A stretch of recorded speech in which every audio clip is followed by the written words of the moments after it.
Joining me is an evolutionary biologist, formerly of Evergreen State University, who is now a professional professor in exile. Heather Hying, welcome to the Rubin Report. Thank you for having me, Dave. Professor in exile, I believe that is in your Twitter bio? It is. I believe it is in your husband, Bret Weinstein's Twitter bio. Yeah, we generated it together. Is that going to be the title of the co-authored book when the dust settles on all of this stuff? Oh, I don't know. I think both of us are both eager to leave the Evergreen story behind, but still heartbroken that an institution that we loved and still believe in the educational model that it offered and still believe in the students who got great educations there for many decades. We would love to see it resurrected, but it doesn't look like it's going to happen. Yeah, all right. So it's a little crazy to me that this is the first time that we've met, because obviously our circles have been sort of closing in on each other for quite some time. So when the whole Evergreen thing happened, and I only want to spend a little bit of time at the top talking about it, and then I want to do all sorts of evolutionary biology stuff and the other things that you're really passionate about. The story obviously was more focused on Bret, and then he was sort of thrust into the media and all that. But this was a direct attack on you as well, and as you said, the institution that you loved and all that. Can you just give me any sort of recap or just pieces of it that maybe we don't know that well, or just your perspective on what was happening there? Well, as briefly as I can, leaving out many, many relevant pieces, we got a new president, and the new president very quickly got rid of a provost who was going to get in his way, and spoke publicly about his desire to turn Evergreen into a social justice college. That was actually on the record early in George Bridges' tenure.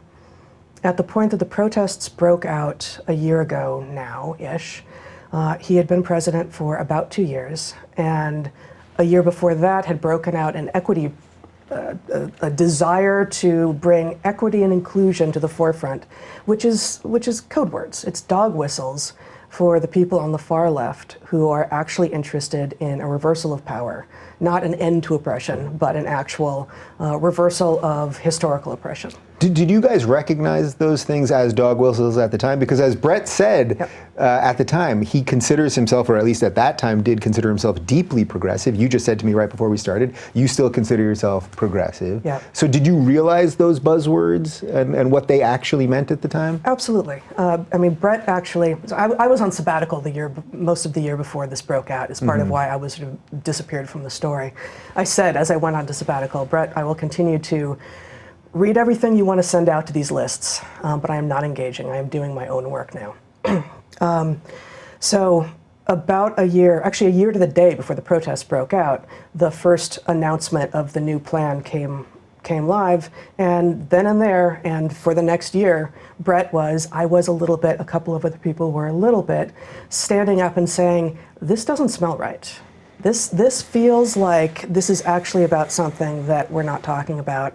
And furthermore, if we're actually interested in improving the fate of various demographic groups, these processes are not going to be the way to accomplish them. So we were saying that. Bret mostly was saying that. A few others of us were saying it. And was there any sort of understanding of that point of view? Privately, yes. Yeah. Privately, yes. People were scared. And in fact, when Bret used the phrase culture of fear on campus, what came back at him was, you have to prove that there's a culture of fear or else there's not one. And show me the people who aren't standing up or else I will know that they don't exist. Which is, it's baffling, right? It is obviously an unprovable statement to say, there's a culture of fear, and I'm not going to out the people who have come to me and told me they're scared because I actually am going to honor their privacy. But if everyone who had come to us privately and said, this is nuts and it's got to stop, had stood up, it would have been a totally different outcome. Well, that's the culture of fear summed up right there, right? Exactly. Okay, so without rehashing the whole thing, can you just tell me just a little bit about sort of how your life has changed throughout this, and sort of, look, you and Bret, you guys did settle It wasn't for a ton of money, at least in my humble estimation, but I think you probably wanted to just put some of this behind you. But you guys are professors in exile. You have kids and family and all that stuff, and just sort of sum up kind of where you're at the moment. Yeah, so I mean, we'd been living in Olympia for 15 years. The college was an amazing place to really do a deep dive in community with students. And so, Bret and I had done one, and I had done several long study abroad trips in Panama and in Ecuador with pretty large groups of undergraduates, taking them through the Amazon, through Galapagos. We spent time in the field in Washington State, in the San Juans, in Eastern Washington. Took people places where not only were we studying evolutionary biology and animal behavior and field techniques and statistics and philosophy of science, but also coming to know each other such that after you break bread with people for days and you play Ultimate with them and you sit around a campfire, you come to understand that when they disagree with you, it's not inherently coming from a place of hatred or personal animosity.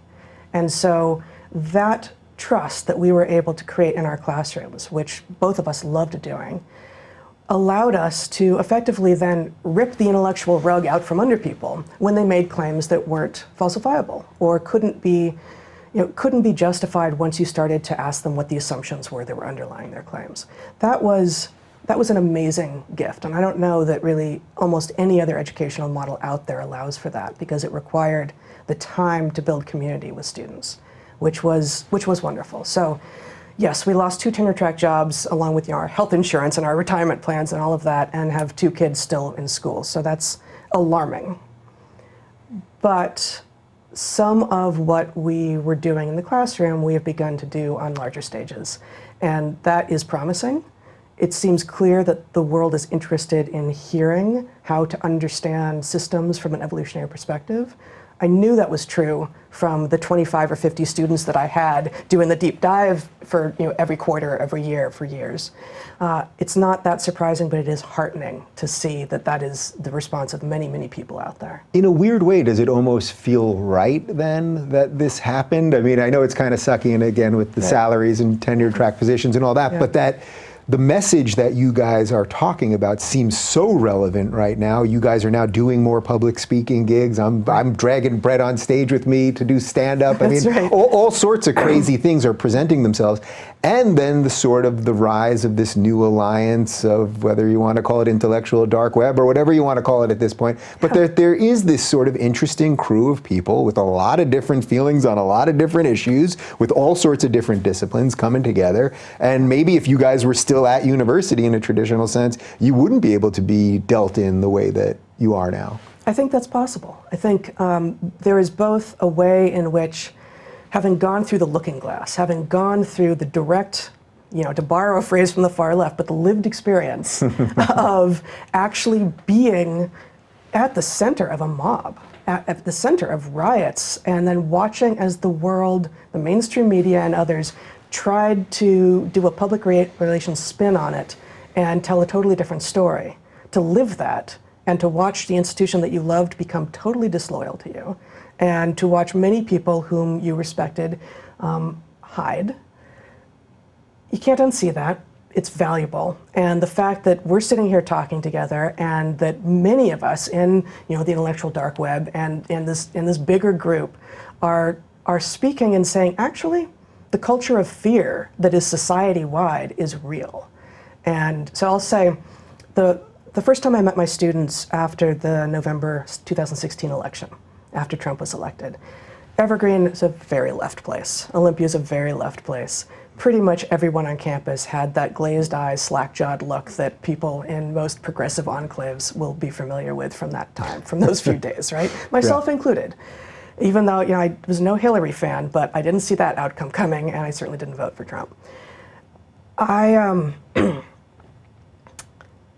We got to class, and my co-faculty, whom I admire greatly, just proceeded with her lecture on horse evolution.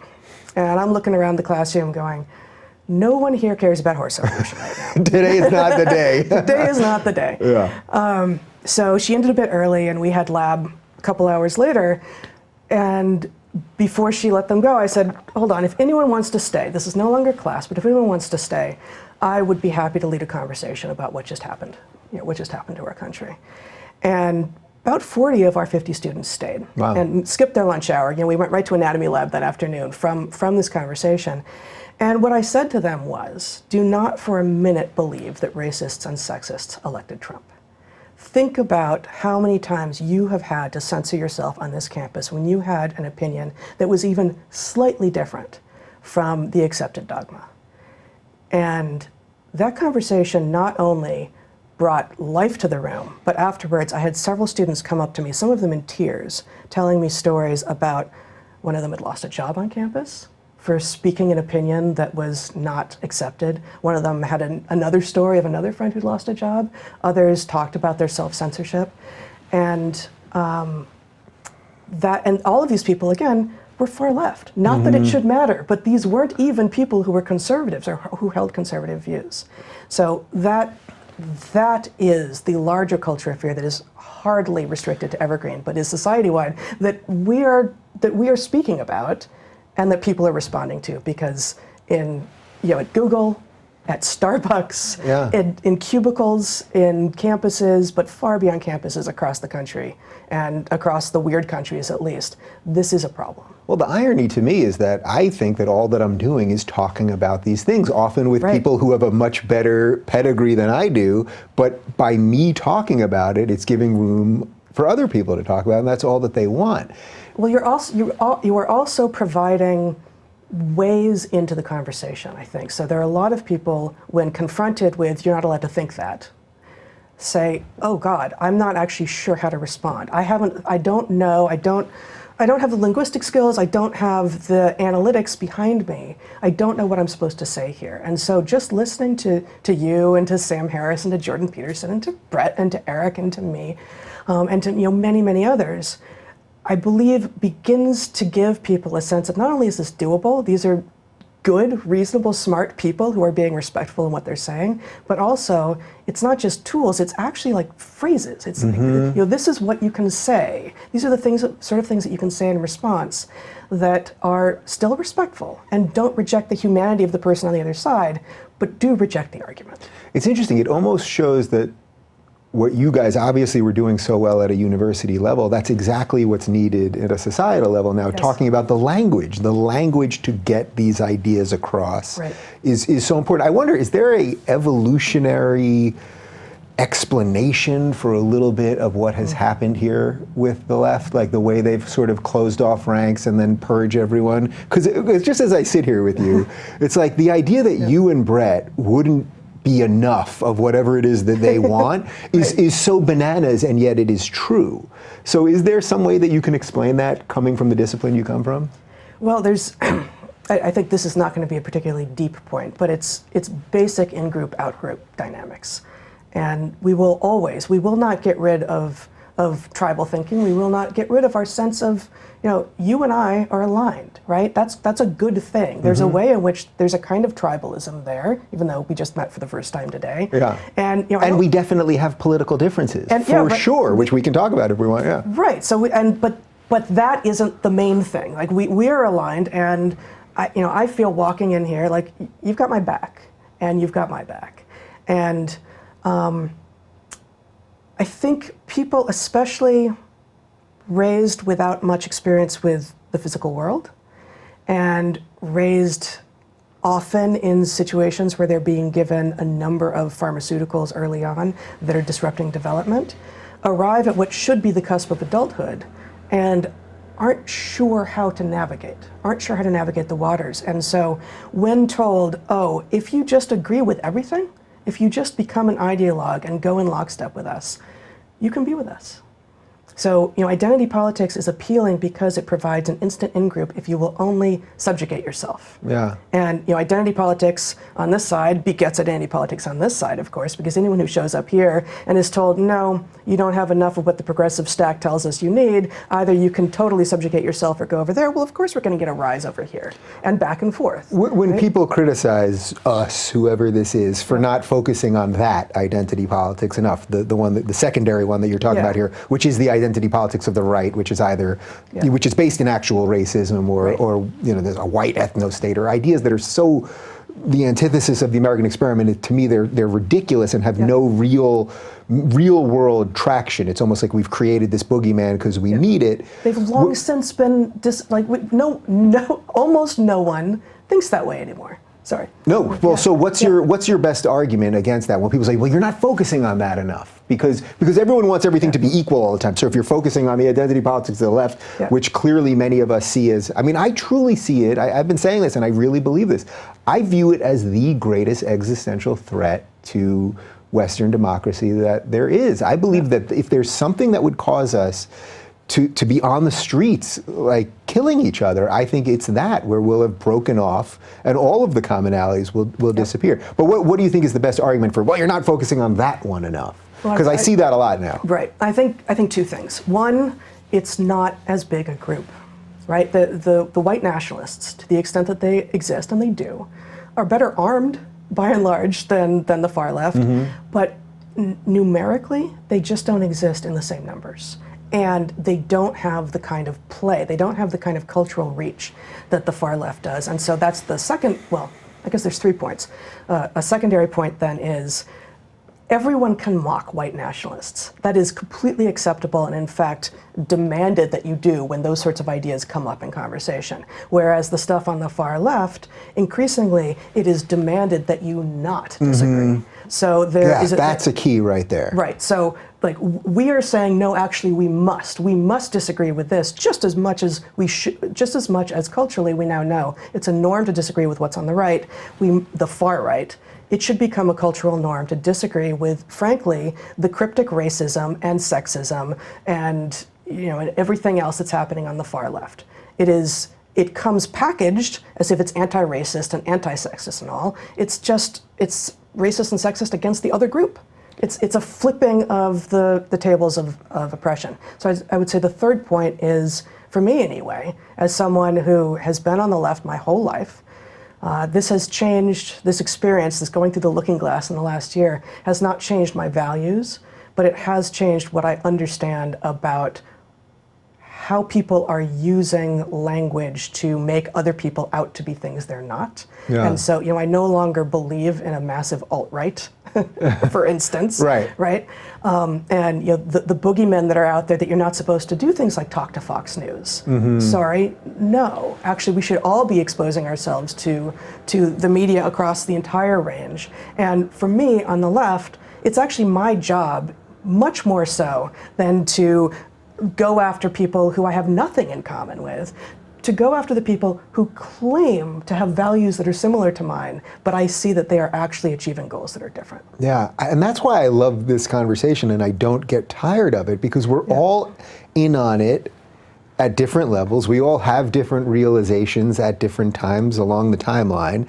And it's like, for me, that's where for 2 years, I kept saying, I'm of the left, and that's why I want to fix this. I don't think realistically anymore I can honestly say that. I think I have more in common, certainly, with libertarians, and I find an intellectual openness with conservatives that I just don't find anymore on this other side. And I know there's some people. You just spoke at Heterodox. Yes. Look, you just spoke at Heterodox. Jonathan Haidt's been on the show. I think he's doing wonderful work. There's obviously people like Bret and like Eric and Steven Pinker and Sam and plenty of other that exist still as sort of a sane left, but I see that just being whittled and whittled and whittled away. And that doesn't mean the fight's not worth taking. Maybe it means it's the most worthy fight, but I just see it as like an increasingly untenable position to hold. I think there are actually many, many, many people out there who don't have public platforms, who are waiting, who've been waiting for this, who are watching. Most of these people would consider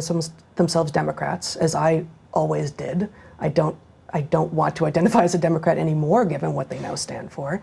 But most, I think that, and this, as evidenced by my inbox, so it's anecdotal, but it's a lot of anecdotes, and also my Twitter feed, that there are a massive number of people out there who are on the left, who have values on the left, and who find no one out there who is making sense, except now. Except this crew of purged. Right? Yeah. Yeah. And it has taken this to this fever pitch that we've arrived at for a number of people. I really think, and like I said, Google, Starbucks, But it's not just those big stories. There are people writing to me and to Bret from just average workplaces saying, I'm in fear for my job because I cannot speak anything that doesn't fit the dogma. We just hired an equity advisor. We just hired an inclusion advisor. And it's hateful. It's hateful rhetoric that we are being told to adopt. This is what's happening across corporate America now.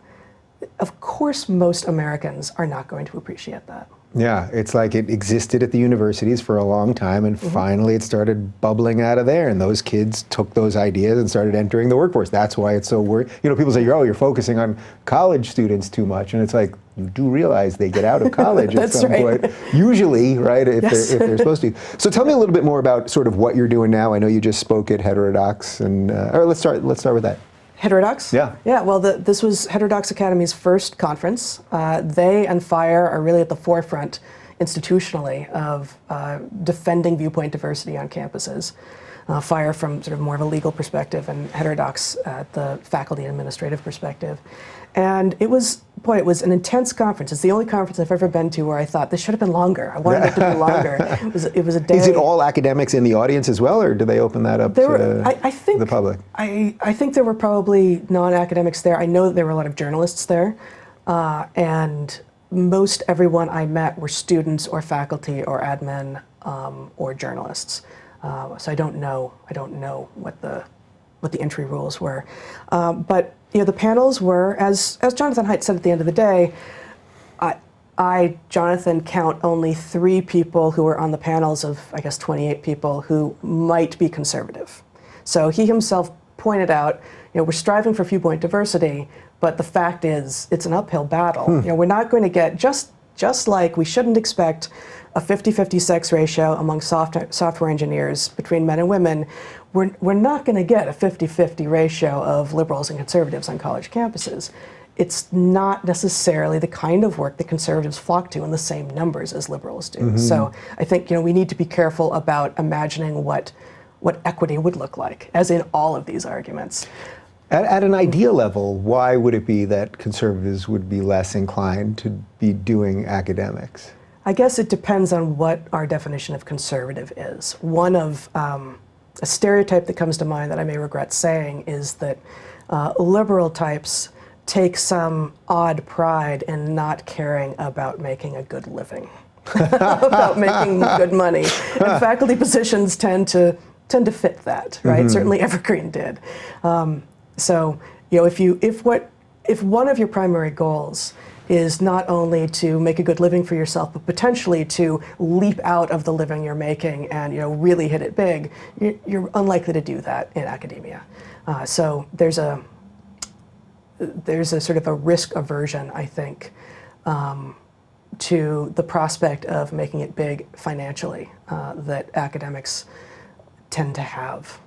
That maybe conservatives would be less likely to go that way. Do you think it could also be that conservatives were just self-selecting out? Like they realized the hostile atmosphere, so they were just like, why would I do this? Absolutely, that is one of the explanations, for sure.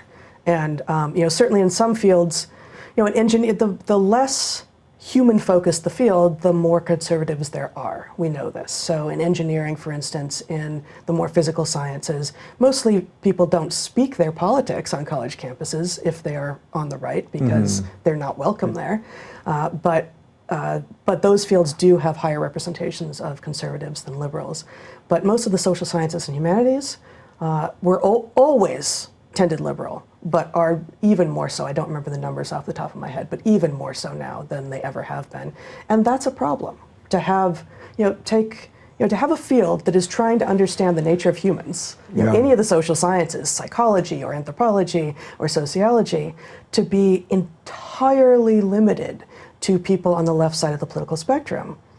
Maybe you're missing something in your explanation of what humans are if you don't have anyone who's willing to speak to a different political position. So when I've talked to Jordan Peterson, who you referenced, and my friend Peter Boghossian, and a couple other people who are professors, you probably know Pete, right? Yeah. I think a lot of their argument is based around that, you know, gender studies and these sort of new fields basically have a completely separate set of standards that have Yes, they do. have virtually nothing to do with any of the standards that you, as an evolutionary biologist, had to and have to prescribe to do your work. Right. Is that really the crux of it, sort of at the institutional level at schools? That is at least one of the foci that I have seen as well. That there are many new fields, many of which end in the word studies, like gender studies, that are they're made up.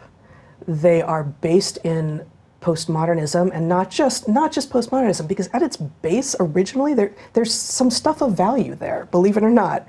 But the new manifestations in critical theory and such are basically free of any fact-checking apparatus. So they are anti-science, they are anti-enlightenment, and they're quite willing to say things like, reason is a tool of the patriarchy. Yeah, this is the new one. This one started popping up in the last 6 months. Yeah. Right, and I mean, you just have to know you're dealing with people who are not going to be playing in good faith and willing to have an actually, viable argument at the point that they say that. So it's that there has been capture, pretty solid capture in a few of the more traditional fields. Not entirely. In fact, I met several people at Heterodox who are sociologists who are fighting this from within, but sociology is one of the captured fields, anthropology, geography, and or cultural anthropology in particular. So the fact that there are fields that students can go into and basically never be exposed to the idea of you're going to generate as many possible explanations for the thing that you've observed as possible. We're going to do hypothesis generation first, and then we're going to try to figure out what would have to be true if each of those individual hypotheses were true, and then we're going to try to figure out how to test between them. That's the scientific method, and it's inefficient, it sometimes gets things wrong, but it is the only tool we have to, over time, get to a better and better understanding of the universe. And there's no method over in gender studies. Yeah. So how have you seen that way of thinking leak into the harder sciences? Because this seems to be the next frontier here. Yeah. There are some schools now that when positions come open in science disciplines. So at most schools, this wasn't true at Evergreen, but at most schools, sort of the hiring apparatus is within department. So if someone in physics retires and physics gets to decide, the physics faculty and department chair and such get to decide what kind of physicist they're going to hire next. Somehow, increasingly, science educators are being hired rather than scientists themselves. And science educator is a code word for people coming out of ed schools, and education schools have this pathogen very, very badly.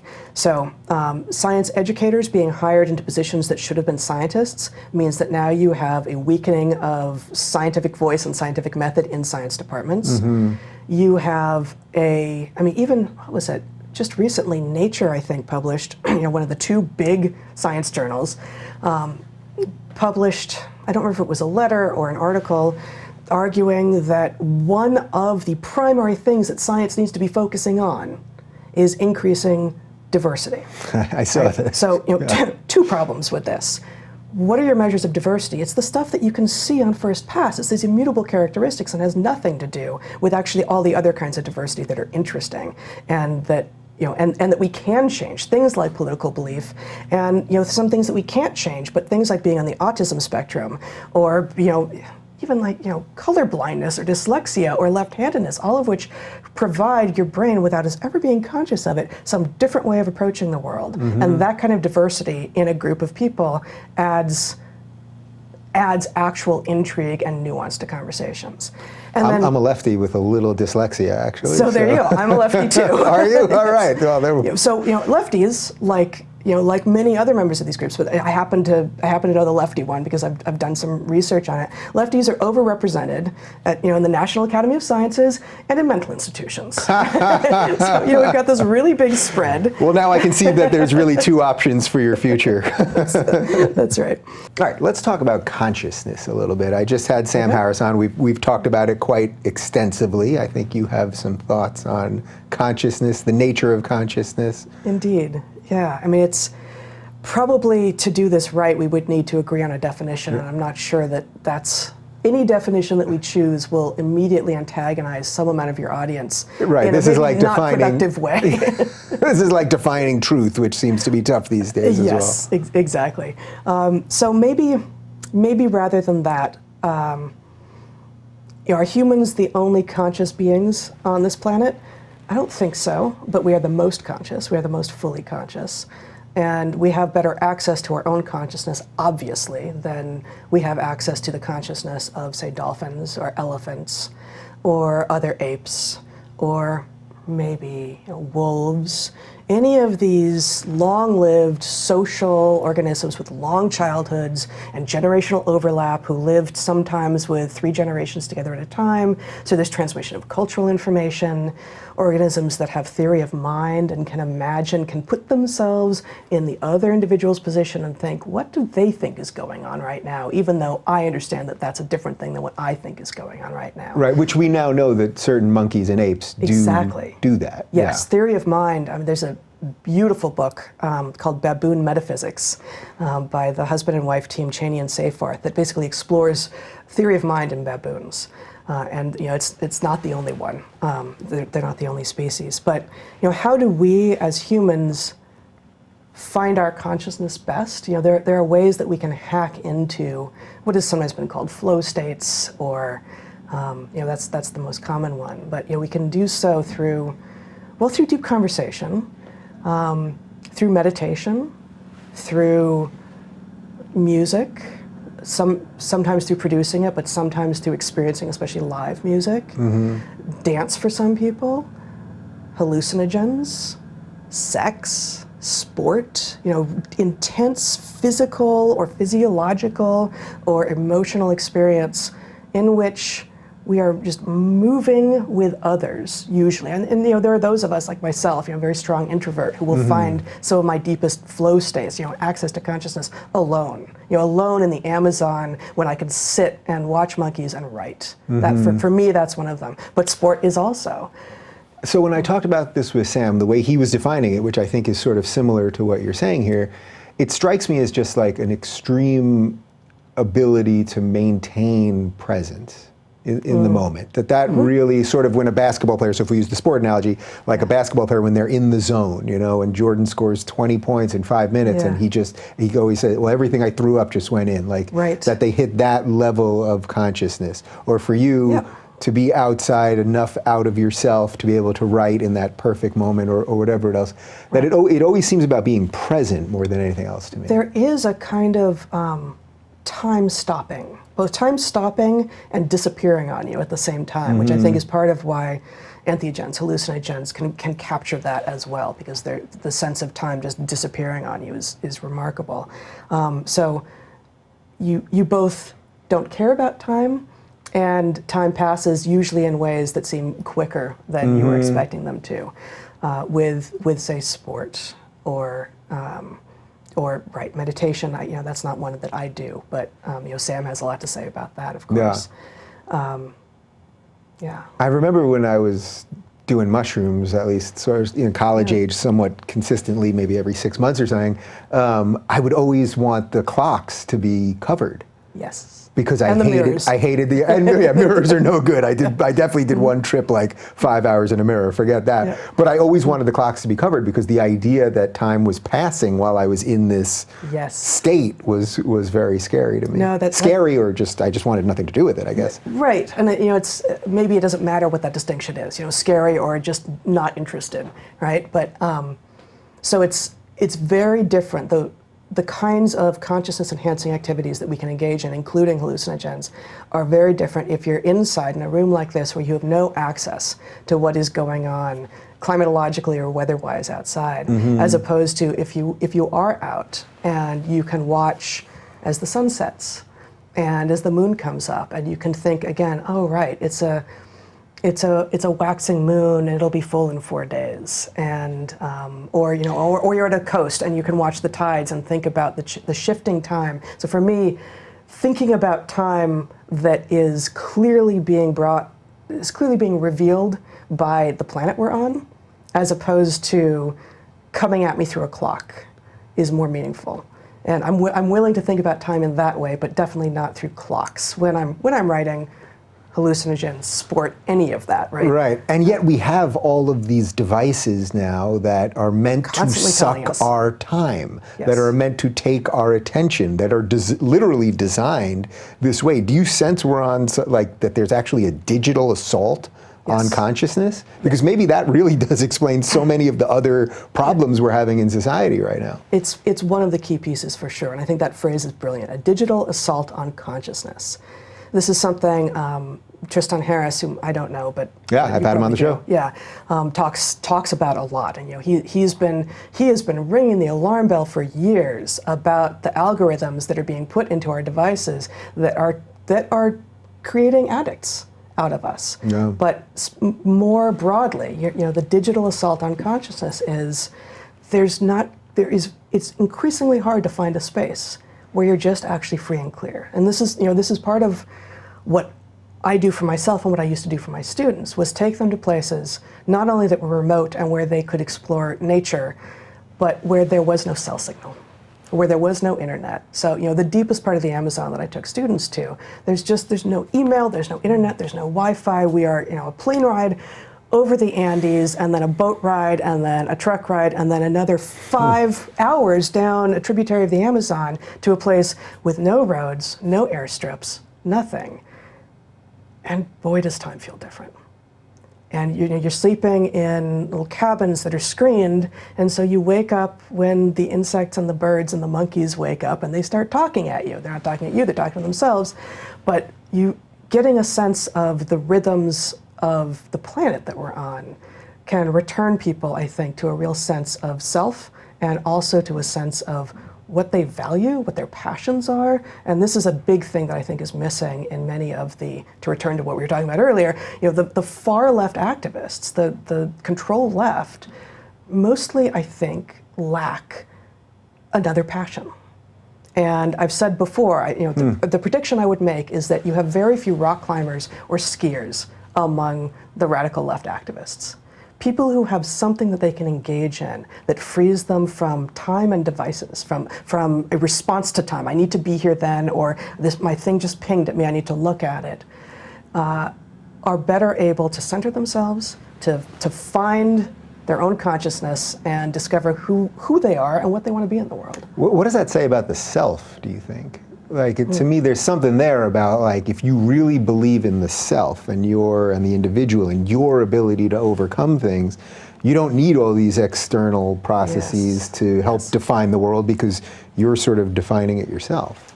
I agree. And I do think, for me, self-sufficiency is one of my highest values, personally. And I have a very hard time understanding anyone who says, oh, if you leave me on my own, I wouldn't know what to do.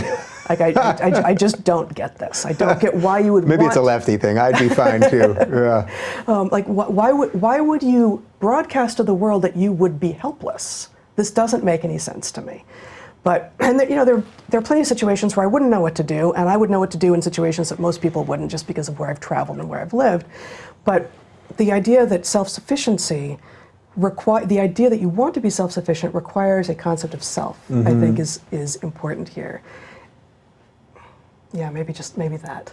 Yeah, and if you give that up, well then, boy, you're giving up a lot. You give up so much, and the devices, as Tristan Harris has argued, are addicting us. It's no accident. We should not view ourselves actually as weak. When we get addicted to the things, we should wean ourselves. We should, as much as possible, to provide ourselves zones, periods of time when we have no access to those things, and so we are actually free and clear to let our minds do what they will. Because when they have access to our brains, they are designed to addict us. So using the discipline that you're an expert in, is it possible that we're in a unique position right now because of technology that our brains are actually evolving now, or I guess devolving, depending on which way you look at it, at an extraordinarily high pace, or something like that, Yeah, the rate of change across almost every sector in the economy and in human experience right now is higher than it's ever been. Could you say that about any moment in history? Maybe. But the rate of change itself is changing as well. Right, so that's the important distinction. Right. And what is going on with technology is completely untested. And so this is a place where, why am I so certain that I'm still on the left, even though most of the people who say they're on the left publicly, I don't have any interest in continuing to talk to them because they don't seem to be making any sense? I look at systems that are evolved, that are in stable state because they've evolved over millions, tens of millions, hundreds of millions of years. And my instinct is, don't mess with that until you really, really understand what you're doing. And so, for instance, I, unlike many scientists, am not feeding my children GMOs. Mm-hmm. I give them and myself organic food, and when we eat meat, which we do a lot of, I want that meat to have been fed the grass of the food of its ancestors. Mm-hmm. What exactly is the harm? We now know a little bit of this, but 20 years ago, if you had asked me, what's the harm in feeding cows grains? I said, I have no idea. But I know that messing with a system that was working is more likely to interfere with something in that animal than not. Mm-hmm. Why would you mess if you could not? And of course there are economic reasons to mm-hmm. mess, but the don't mess with systems that are working until you really have a solid understanding of what the effects are going to be. The use of the precautionary principle pretty widely is what puts me pretty far on the left. But systems that we've created that are evolutionary, but people don't know that, mm-hmm. we need to regulate in order to get them under control, because nuclear energy isn't going to regulate itself. And habitat loss throughout most of the world is not going to regulate itself. So there are some problems that we've created and that are bigger than individuals can do anything about. And that's why I'm not a libertarian. Yeah, right. Right, and this is where I think we have I get it. Like, I don't know that if you just leave everybody to do whatever the hell they want all the time, that everybody isn't going to be doing all sorts of awful things. I think generally the market does fix some of that, but I get what you're saying. Like, these systems are, I suppose, often precarious in nature too, right. to the point where anything could be tilted one way or the other, and then we've got bigger problems. Right. So how do we fix some of this stuff? How do we actually scale this back? I mean, I get it, most of my audience will get, okay, well, we have to keep talking about it, sure. And we have to wake more people up, sure. But what can you do using the knowledge you have and the study you've done? I have less insight right now, at least to answer in this amount of time, for the adult systems. But I think I have a fair amount of clarity on what we should be doing with children and with parenting that we're really, really not doing, which is... When you say the adult systems, you mean like economic systems? Well, and just like, and more specifically, how do you get adults who are already who they are to behave differently? It's less clear to me what we can do. And so, okay, so we'll shelve them for the purposes of this. Yeah. And and yes, also it's true that I have that I'm not going to wade into, for instance, what we should do about our economic system here now with you. I might do it later, but it's not going to happen today. Okay. But with regard to, for instance, most people I think have never thought about what childhood is. And if you don't have children yourself and you're an adult, okay, maybe you don't have to. Maybe it doesn't matter. Like, maybe it just doesn't matter to you. But if you're a parent, you need to think about why it is that we have literally the longest childhood relative to lifespan of any organism on the planet. This is a feature. This is a way for us to learn how to become humans.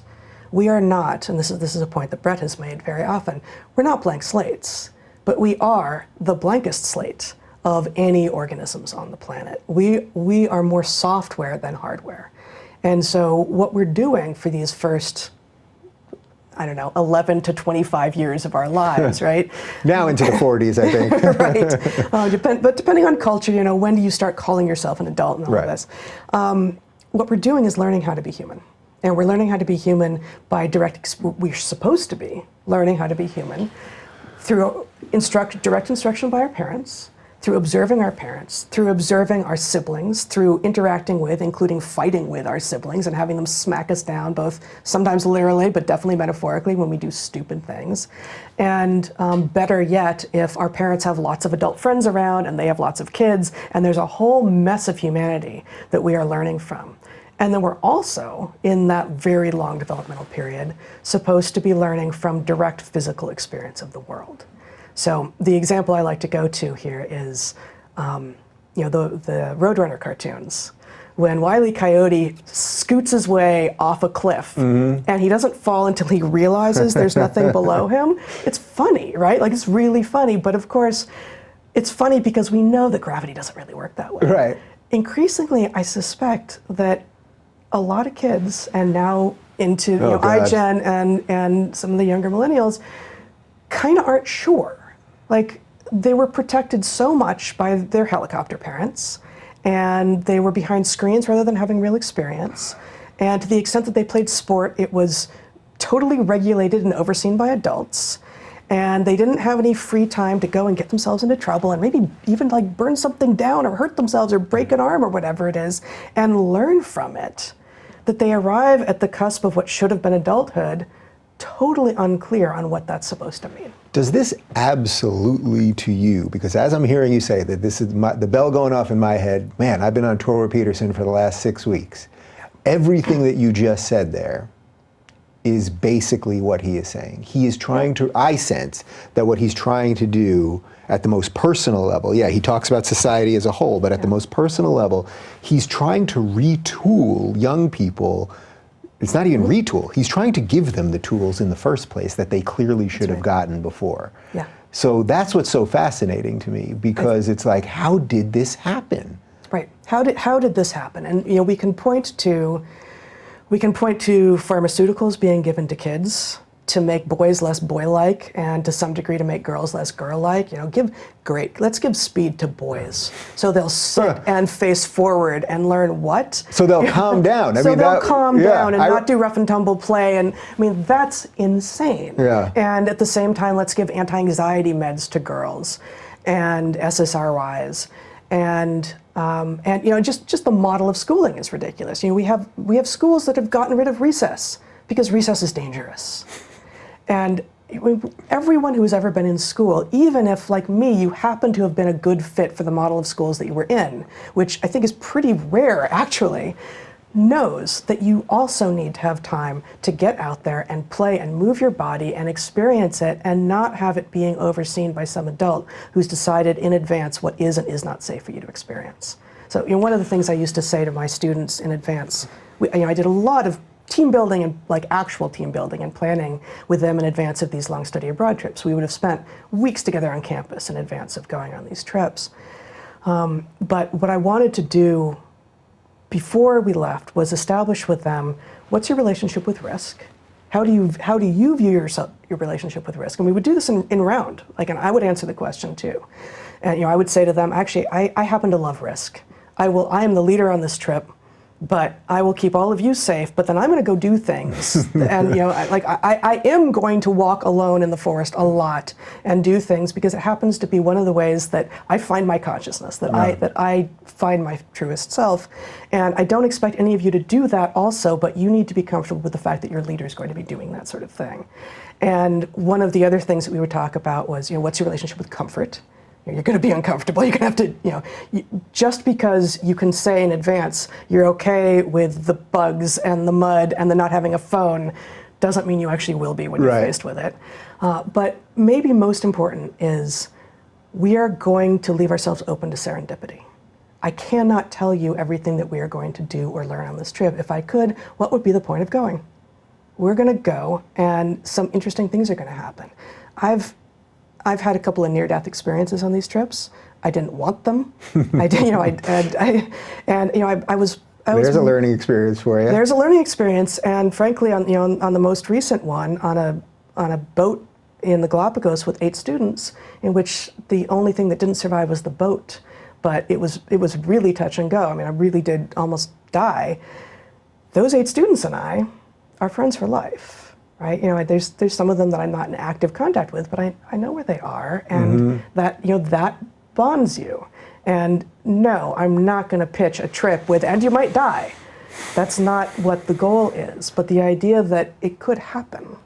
And you should have the tools on board, the physical tools, the psychological tools, the emotional tools, the intellectual tools, to figure out in real time, as your boat is being flipped by a 15-foot wave, and now you're trapped under it, what do you do?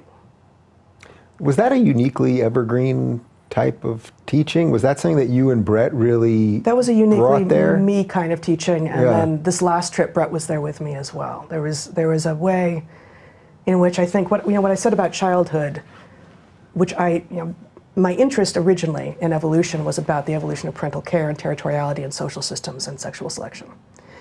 And long before I ever had kids myself, long before I wanted kids.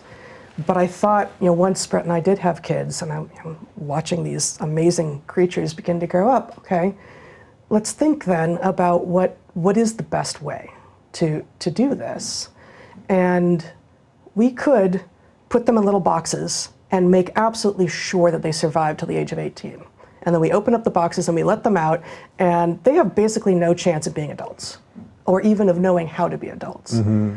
Or we could expose them to ever greater risk, having first made absolutely sure that they know that they are loved and that we have their backs and that we will do anything to come in and get them and to protect them if we can. But that they are going to start going out into the world pretty early, biking at 2. And, we took them to the Amazon at 7 and 9 the first time. And, something could have gone wrong. And I don't know, I've known parents who lost kids, and I don't know how you survive that. But you need to be willing to take risks such that when your kids do hit 18 or 20 or whatever, you know that they're actually already on their way to being adults. And that is going to require backing off and letting them do some of their learning on their own, and knowing that that's going to result in some harm coming to them. And it's going to be physical harm, it's going to be psychological harm, it's going to be intellectual harm. But frankly, the lack of any kind of harm that a lot of kids are experiencing is part of why they're now saying speech is violence. Yeah. Right? I mean, that's part of how we get there. Is some of this an extension of the success of the West in a way? Because if you take this set of kids, however old they are, let's say we go from, although now there's a lot of studies that are showing that the generation younger than millennials is actually leaning more conservative. But let's say we take 16 to 30 roughly, so Generation Y-ish. That most of their parents were baby boomers who were the most successful, at least financially, generation ever. Most of the baby boomers' parents all went to war and lived through depression and all sorts of stuff. But that because the baby boomers basically were the biggest middle class, and because there was such upward mobility, they had it so well, they kind of got their eye off the ball, started focusing on things that didn't matter as much, protecting kids from things that a kid would have used to have done, and that is sort of what led us here. So it's almost like an economic backing for what ended up happening psychologically. Yeah, I think that's apt. There's so many things feeding into this, and yes, the wealth of America post-World War II, and the fact that those are mostly the parents of the generation that seems the most confused. I think definitely there's a causal link there. Yeah, and then you toss in the internet. And you toss in the internet, right?